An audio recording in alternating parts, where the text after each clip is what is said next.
Mais uma vez, seja muito bem-vindo a essa aula no mês da conscientização do autismo, que preparei várias aulas sobre o neurodesenvolvimento. Semana passada foi a aula de autismo, hoje é a segunda aula, que é o TDAH, e os próximos temas vamos estar compartilhando para os próximos dias. Para você, seja muito bem-vindo, boa noite.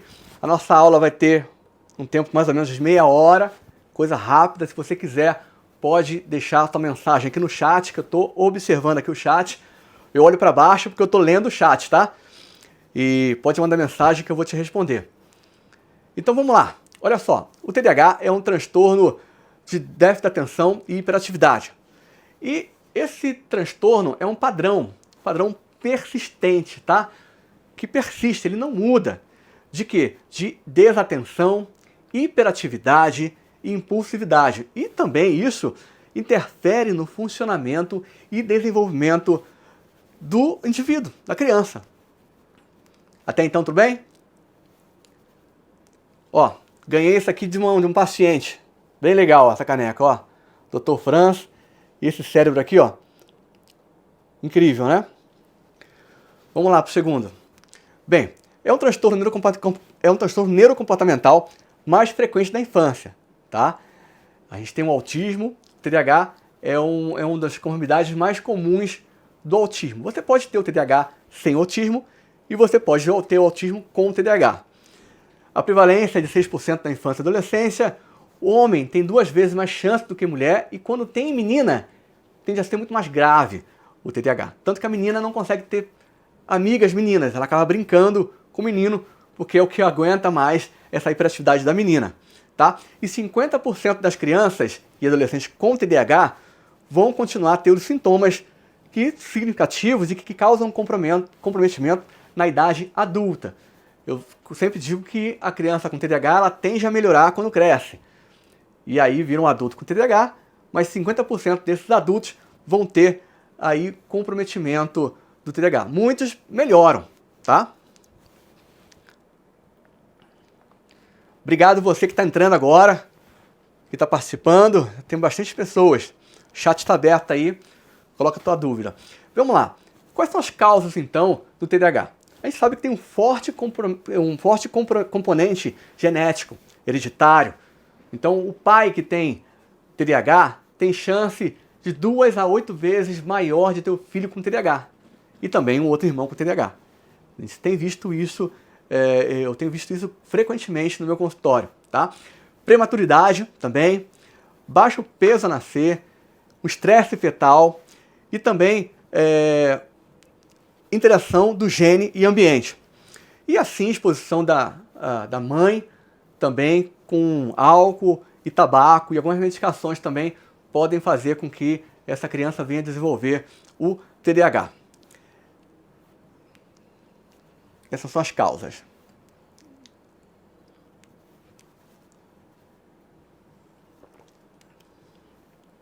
Quadro clínico. Como é que são os sintomas que a gente vê, tá? A gente vai observar os sintomas aí da criança. Ó, a ausência do sintoma dentro do consultório médico não quer dizer que essa criança não tenha TDAH, tá? Muitas vezes a criança chega pela primeira vez no meu consultório, vem com a queixa do sintoma de hiperatividade, desatenção, irritabilidade, impulsividade, e aí a gente não observa isso no consultório. O fato de não observar isso no consultório não quer dizer que ele não tenha. Então, essa dica aí para os nossos colegas médicos e profissionais também que atuam nessa área.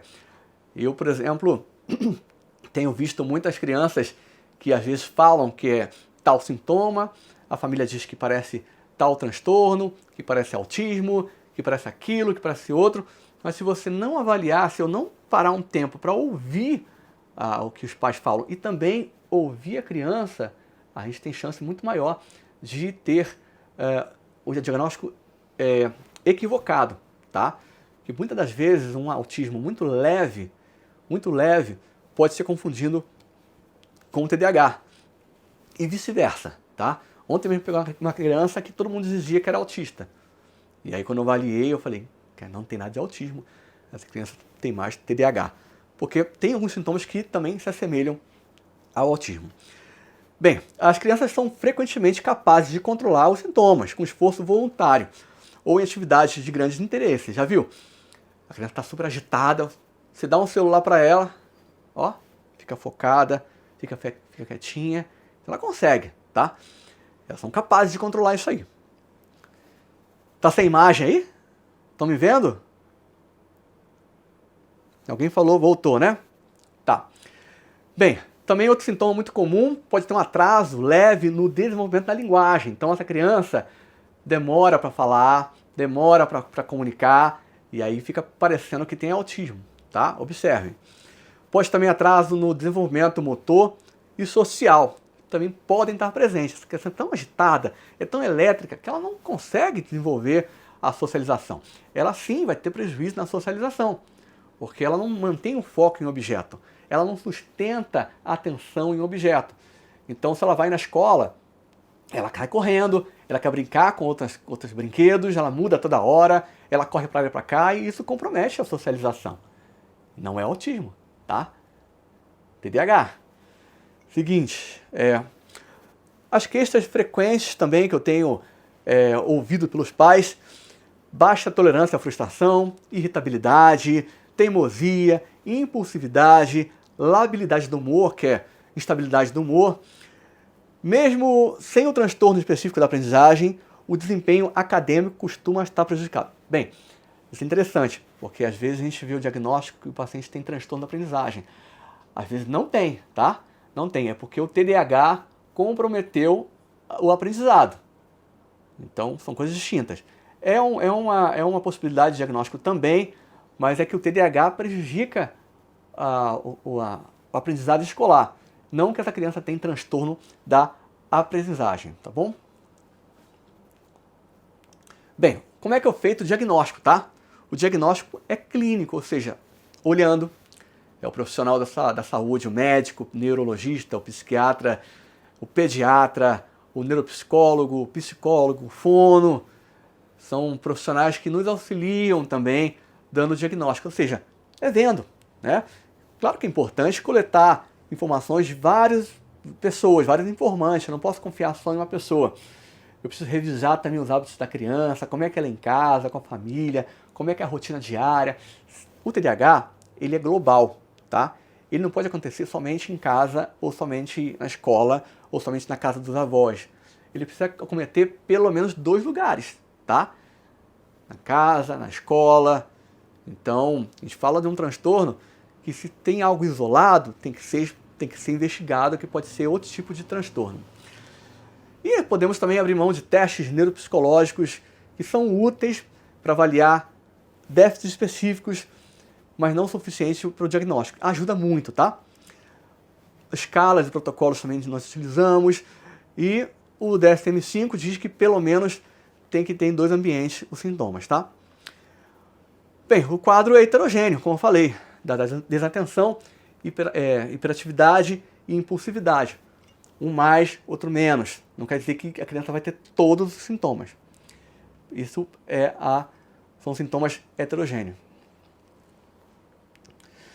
Bem, outros sintomas muito comum do quadro clínico é a desatenção. É o mais comum, tá? A desatenção é o quadro que mais persiste aí, é a maior queixa dos pais e da criança também, que não consegue manter o foco em um objeto. A memória vai embora, o pensamento vai embora, passou, um lápis caiu, ele desliga totalmente e ele não consegue voltar para o que estava fazendo. E também já hiperatividade e impulsividade são sintomas que vão se modificando com o tempo, ou seja, a criança cresce, tem os 3 sintomas, mas a irritabilidade, a impulsividade trabalhando melhora, tá? A desatenção é algo que persiste. Quanto maior o tempo de evolução do TDAH, maior o risco de comorbidade, principalmente pacientes não tratados, ou seja, ou forma inadequada. Eu já vejo muitas pacientes que chegou na adolescência e na forma adulta que não foi feito o diagnóstico de TDAH. Então essa criança, ela vem de uma condição que sofreu muito, porque chamaram de lerda, chamaram de lenta, não presta atenção, é muito agitado, e aí essa criança acaba desenvolvendo outros transtornos, como transtorno da ansiedade generalizada, o transtorno também da depressivo, e outros transtornos aqui, obesidade, né? Seguinte.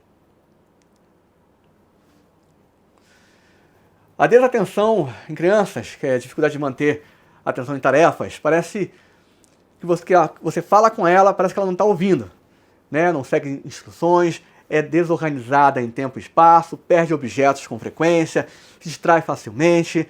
Essas crianças causam impacto no funcionamento dela, principalmente na escola, né?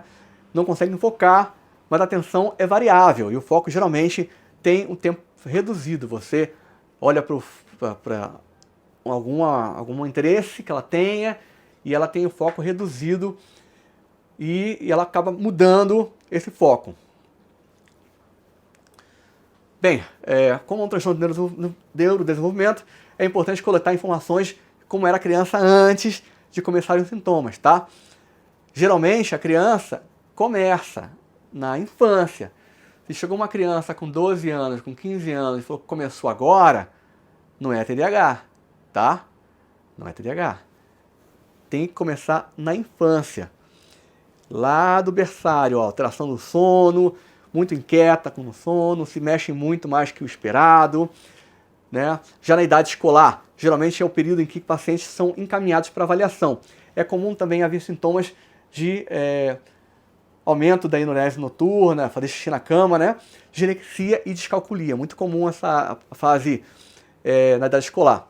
E as comorbidades muito comuns que envolvem então, a ansiedade, transtorno do humor, depressão, TOD, transtorno de conduta e também obesidade. Tá, se não for TDAH, o que é então? Bem, existe uma série de sintomas que podem confundir o médico, confundir um familiar, confundir um profissional, confundir um professor. E quais são eles? Por exemplo, depressão é uma das sintomas diferenciais que podem ter também na criança, tá? A criança também pode ter depressão.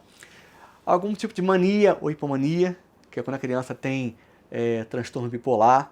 Então, quando ela entra em mania, a paciente fica muito elétrico, ligada no 220, ela é muito impulsivo, pode ter irritabilidade, sono reduzido e pode parecer TDAH, tá? Uma criança com autismo pode parecer TDAH também, tá? Movimentos estereotipados, hiperatividade, né? E aí você usa psicoestimulante nessa criança com autismo que não tem TDAH, ela piora, tá? Então, é importante fazer esse diagnóstico diferencial. O TOD é um tema também que vamos falar. O TOD está sendo cada vez mais comum na escola e eu tenho visto também diagnósticos equivocados e errados do TOD. Porque se não for TOD, o que é? Tem várias outras condições. Uma criança com TOD também pode parecer TDAH, tá? E o TOD também tem irritabilidade, o TOD também tem impulsividade, o TOD também tem inquietação, tá? Alguma linha de pensamento dizem, investigação e alguns cientistas dizem que todo TDAH pode também ter o TOD associado. Eu imagino que 50% dos meus clientes aqui, dos meus pacientes, eu tenho visto que também tem o TOD associado ao TDAH. Em maior ou em menor presença. Uma criança que tem tique, tá? Tique motor, ela também é hiperativa, tem movimentos repetitivos, né? Pode falar muito rápido, pode pensar muito rápido, então pode parecer TDAH, mas ela tem um tique. E o transtorno da aprendizagem, que é dificuldade em enganjar na atividade específica na escola, pode ter insônia, deficiência visual, auditiva, alterações também na tireoide, faz com que essa criança pode parecer TDAH, mas não é. Então tem que ser avaliado clinicamente. E qual é o impacto social nessa TDAH? O impacto social é gigantesco ao longo do tempo. Tem problemas acadêmicos, problemas no trabalho, problemas de relacionamento.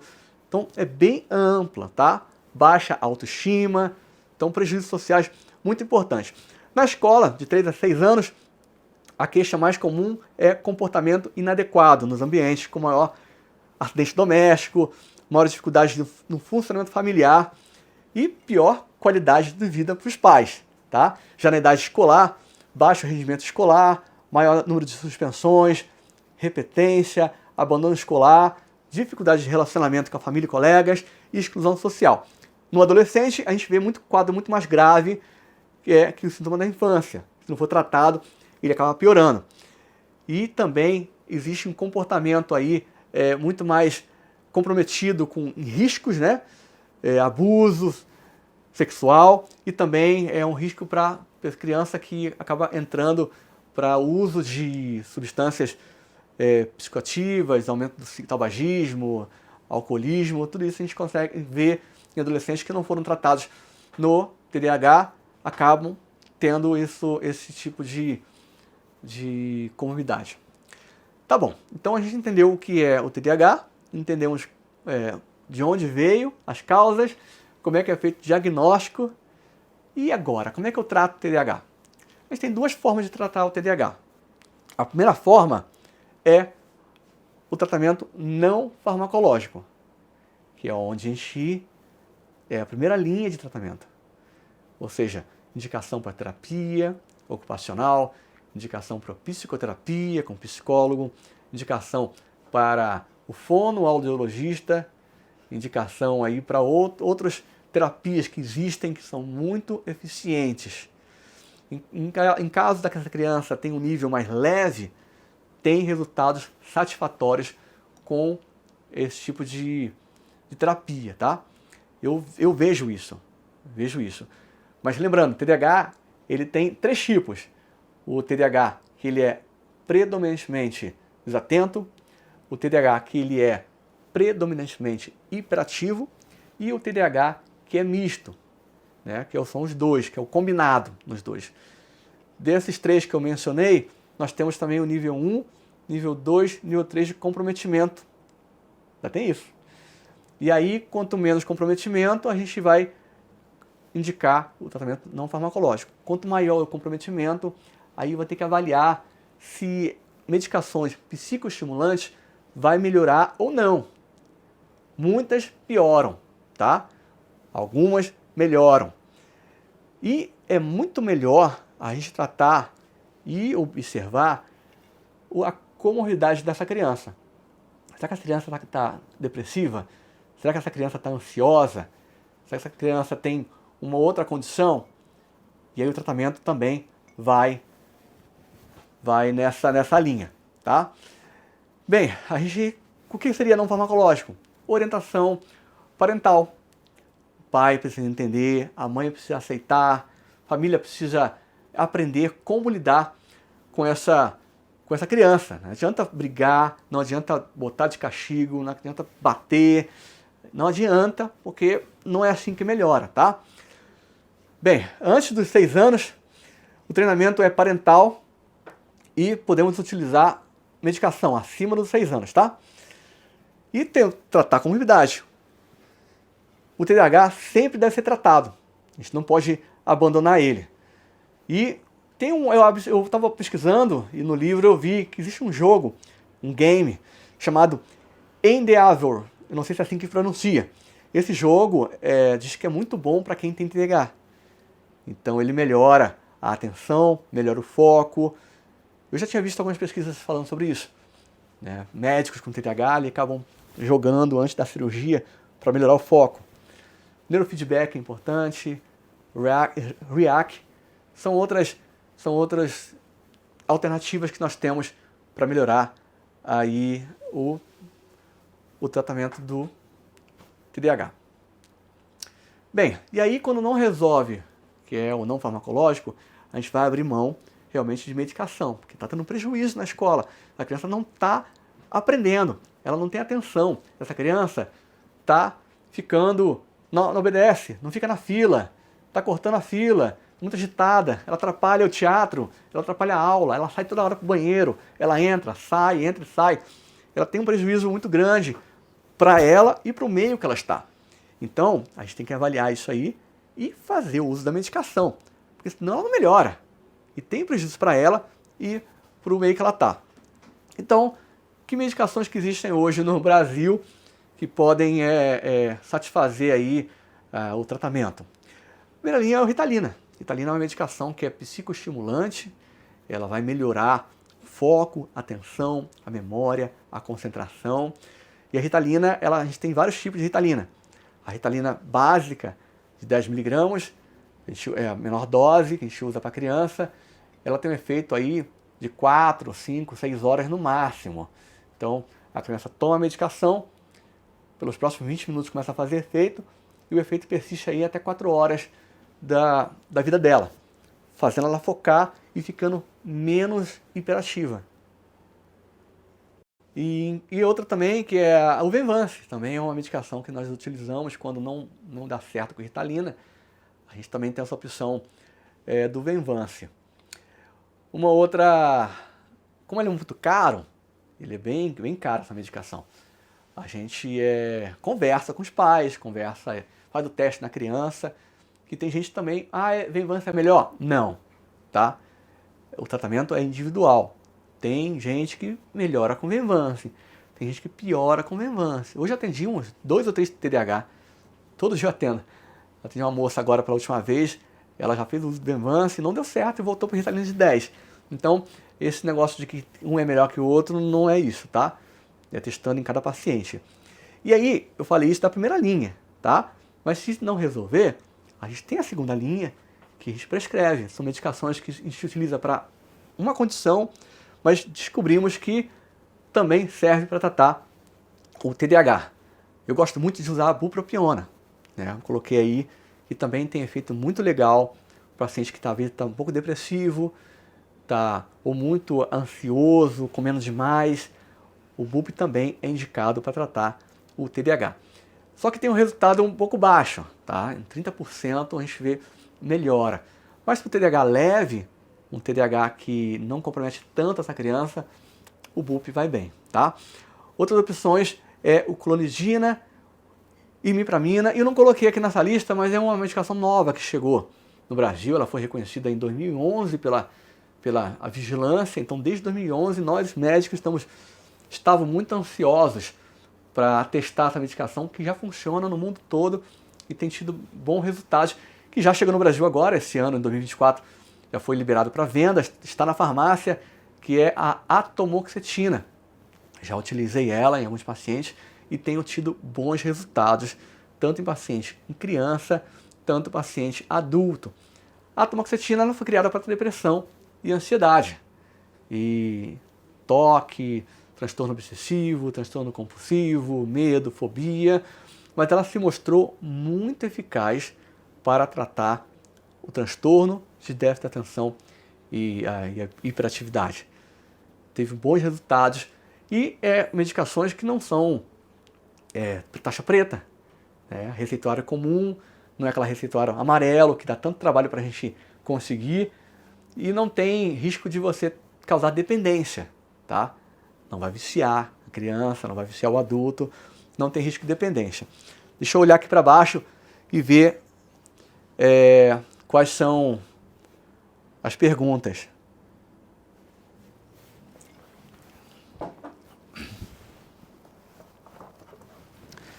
Tem algumas perguntas aqui.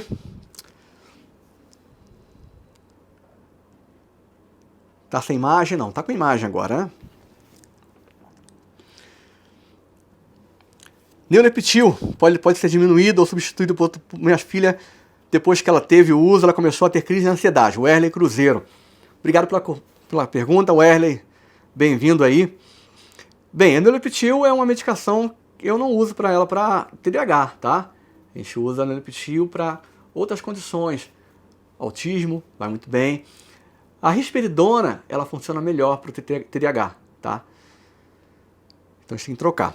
Eu vou colocar o nome do jogo aqui na mensagem, tá? Isso, a Lívia falou aí. Andy Eivor. Acho que é isso. Coloca aí Andy Eivor Game. Patrícia Jorge. Vejo muitas pessoas dizerem que o TDAH só pode ser diagnosticado a partir da fase de alfabetização, ou seja, quando é preciso que a criança tenha mais tempo de concentração. Existe uma idade certa para dar diagnóstico de TDAH? A partir de qual idade pode ser feito esse diagnóstico? Muito boa pergunta, Patrícia. Eu fico confortável em dar diagnóstico com criança de 2 anos. É fácil dar diagnóstico mais cedo, tá? Eu falei aqui na live, alguns sintomas podem ser vistos, mas eu fico confortável com 2 anos. Quem tem TDAH tem mais dificuldade para aprender coisas novas? Pois é. A atenção, ela fica reduzida. Mas TDAH não quer dizer deficiência intelectual, tá? A inteligência, ela está preservada. Ela tem inteligência. Só que, olha só, vamos dar fazer um desenho aqui bem interessante. O TDAH é como se fosse uma criança, uma pessoa adulta com uma lanterna, tá? Que vai entrar numa sala escura, cheia de objetos, mesa, cadeira, coisas, e essa criança, essa pessoa, precisa entrar nessa sala e sair do outro lado. Pessoa que não tem o TDAH, vai pegar a lanterna, vai fazer o quê? Vai apontar para frente, vai olhar o caminho e vai passar, e vai desviar o caminho até chegar lá, beleza? Esse é o natural. Uma pessoa com TDAH, que é o transtorno de déficit da atenção, é como se ela pegasse a lanterna e apontasse aleatoriamente para todos os cantos. Tá? Aqui, ela não fica quieta, ela aponta essa lanterna e tá tudo escuro e ela só foca aquela parte, lá e cá, lá e cá, lá e cá, e ela passa atropelando tudo, se machucando, batendo na mesa, batendo nos objetos. Ela vai chegar ao outro lado, mas com muito machucada, porque ela não consegue parar o foco em um determinado objeto. Não fica parado o foco, ela muda. Ficou claro, né? Ficou claro. Lívia, por que via de regra há tanta confusão no diagnóstico de TDAH e o autismo? O que facilita a diferenciação? Obrigado pela pergunta, Lívia. Bem, os dois são transtornos do neurodesenvolvimento, tá? O autismo é um comprometimento na área da interação social, na comunicação, linguagem e comportamental.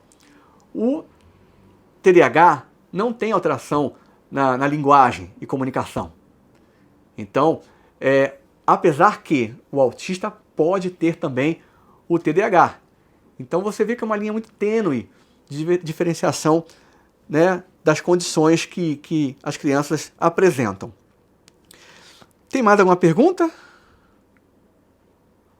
Muito bom. Muito bom. Eu tenho certeza que a sua participação aqui foi muito boa, muito legal. Eu vou deixar aí no slide seguinte meu canal do Instagram, se você não tem, para você acompanhar aí os posts que a minha equipe faz, divulgando aí os novas aulas que nós vamos fazer esse mês ainda sobre o transtorno do desenvolvimento. As próximas aulas vai ser sobre TOD, deficiência intelectual, e se der tempo, vou colocar também um transtorno sensorial, tá? Do processamento sensorial, que é muito comum. As pessoas vêm pedindo para falar sobre esses temas. Se você tem sugestão de algum tema que você quer ouvir, que você quer falar, você manda mensagem aqui no direct do Instagram e também no canal do YouTube, tá? Você pode entrar lá no canal do YouTube e mandar a sua mensagem e compartilhar para que mais pessoas possam estar assistindo também. Bem, gente, quero agradecer então a participação de você, a tua participação, a tua paciência comigo aqui sentadinho.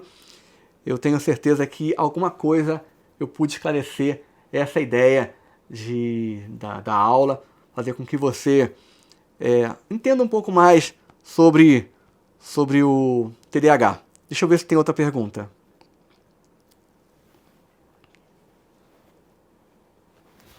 Daniele Conceição, exatamente assim. Meu filho se comporta, atropela tudo na frente. Ele tem 10 anos. Daniele, obrigado pela pergunta. Pois é, o TDAH compromete a atenção. E muitas vezes a criança tem hiperatividade, tem que ter hiperatividade e também impulsividade. São os 3 sintomas mais comuns para dar o diagnóstico do TDAH. Obrigado, gente, mais uma vez pela participação de vocês. Eu espero ter sido claro na explicação. Se você gostou, dê um joinha. Se você gostou, você compartilhe os vídeos que eu tenho lá no YouTube e também no Instagram. Essa aula de hoje está sendo gravada, tá? Eu vou também transmitir ela depois. Esquecimento faz parte do TDAH? Olha só. Sugama, sim. O TDAH compromete aí a atenção, o foco, a memória, tá? Então, não imprime no cérebro. Por mais que ele leia um livro, leia uma frase, leia outra frase, consegue ler. Mas ele não memorizou, não imprimiu essa informação no cérebro. Aí ele tem que voltar para o começo para ler de novo, ler de novo, ler de novo. Sim, a memória também faz parte do TDAH. Alguma pergunta a mais? Gente, obrigado. Uma boa noite para você. Eu espero você quinta-feira que vem. Vou dar uma outra aula e me acompanhe nas redes sociais que eu vou estar divulgando os próximos temas, tá? Querendo falar comigo, pode mandar mensagem no Instagram ou no nosso grupo, tá? Tem esse grupo fechado aqui que vamos estar mandando algumas informações e também posts sobre meu trabalho, sobre o que eu faço, e isso tenho certeza que tem muita gente aqui interessada em entender mais para ajudar o teu filho, para ajudar o teu parente, para ajudar a entender o aluno na escola. E essa é a ideia, tá bom? Compartilhar para que você aprenda e entenda um pouco mais. Gente, muito obrigado e até quinta-feira que vem. Tchau!